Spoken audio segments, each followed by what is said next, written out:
Dominic and the Lady's Purse, directed by Gautam Vasudev Menon, written by Neeraj Rajan, Suraj Rajan and Gautam Vasudev Menon, story by Neeraj Rajan. ആദ്യം ഗൗതം വാസുദേവ് മേനോൻ മമ്മൂട്ടിക്ക് ഈ story pitch ചെയ്യുന്ന സമയത്ത് മമ്മൂട്ടിക്ക് അങ്ങനെ ആദ്യം ഭയങ്കര ക്യാച്ച് ചെയ്തിട്ട് ഫീൽ ചെയ്തില്ല. ഒരു യൂഷ്വൽ ഇൻവെസ്റ്റിഗേഷൻ ഡ്രാമ എന്ന് വിചാരിച്ചിട്ട്. പിന്നീട് അതിന്റെ സ്ക്രിപ്റ്റ് നറേറ്റ് ചെയ്യുന്ന നിമിഷം വഴിയെ മമ്മൂട്ടി അത് ഇൻട്രസ്റ്റിംഗ് ആയിട്ട് ഫീൽ ചെയ്തു.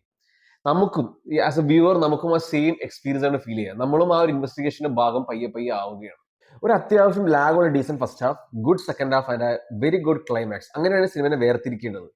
സ്റ്റോറി ടെല്ലിംഗ് നല്ല രസമായിരുന്നു, വളരെ എൻഗേജിംഗ് ആയിട്ട് നമ്മളെ പിടിച്ചിരുത്താൻ സാധിച്ചിട്ടുണ്ട്. ഒട്ടും അങ്ങനെ ഫ്ലോസ് ഇല്ലാണ്ട് തന്നെ ആ കേസ് ക്ലോസ് ചെയ്യാൻ സാധിച്ചിട്ടുണ്ട് ഈ സിനിമയ്ക്ക്. ഡയലോഗ്സ് വളരെ ഇൻട്രസ്റ്റിംഗ്, കാച്ചിങ്, ഹുക്കിംഗ് ആയിരുന്നു.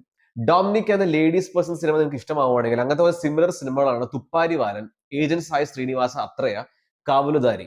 ഡൊമിനിക് എന്ന ലേഡീസ് പേഴ്സൺ ഇഷ്ടമാവുകയാണെങ്കിൽ you will definitely love these 3 movies. Gautham Vasudev Menon direction commendable ആയിരുന്നു, very well executed. Editing very well done.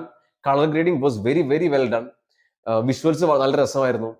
Songs forgettable ആയിരുന്നെങ്കിലും ബാക്ക്ഗ്രൗണ്ട് സ്കോർ ഈ സിനിമയ്ക്ക് നന്നായിട്ട് ചേർന്ന് പോകുന്നുണ്ടായി.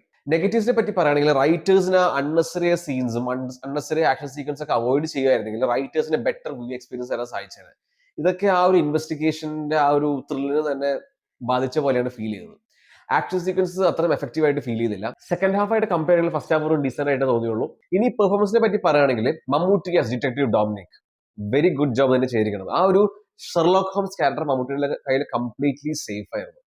അതും കുറെ കഴിഞ്ഞിട്ട് മമ്മൂട്ടിന്റെ ഒരു പ്ലേഫുൾ ക്യാരക്ടർ കാണും, അത് ഒരു ഫ്രഷ്നെസ് ഫീൽ ചെയ്തു. പിന്നെ വേറെ സജഷൻ പറയുകയാണെങ്കിൽ മമ്മൂട്ടിന്റെ മോസ്റ്റ്ലി ഈ close up action sequence avoid ചെയ്യണം നല്ലത്. ആ ഒരു വീക്ക്നെസ് എടുത്തു പറയും. ഗോകുൽ സുരേഷ് ഒരു വാട്സൺ പോലത്തെ ക്യാരക്ടറാണ് പ്ലേ ചെയ്തിരിക്കുന്നത്. പ്രസൻസ് കംപ്ലീറ്റ് സിനിമയിൽ ഉണ്ടെങ്കിൽ പോലും ഇല്ലാത്തൊരു ഫീലാണ് കിട്ടുന്നത്. കുറച്ചുകൂടി ഇമ്പോർട്ടൻറ്റ് സീക്വൻസ് അല്ലെങ്കിൽ ഇമ്പോർട്ടൻറ്റ് സീൻസ് കൊടുക്കായിരുന്നു എന്ന് തോന്നി. സുഷ്മിത ഭട്ട് നന്ദിത എന്ന ക്യാരക്ടറാണ് പ്ലേ ചെയ്തിരിക്കുന്നത്. വളരെ കൺട്രോൾഡ് ആയിട്ട് അതിനെ പെർഫോം ചെയ്തിട്ടുണ്ട്.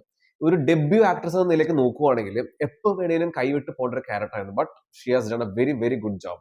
പിന്നെ വിനീത്, സിദ്ദീഖ്, വിജയ് ബാബു, വാഫ ഹദീജ, ലെന, വിജി വെങ്കടേഷ് ഇവരെല്ലാവരും ഡീസന്റ് ആയിട്ട് തന്നെ പെർഫോം ചെയ്തിട്ടുണ്ട്.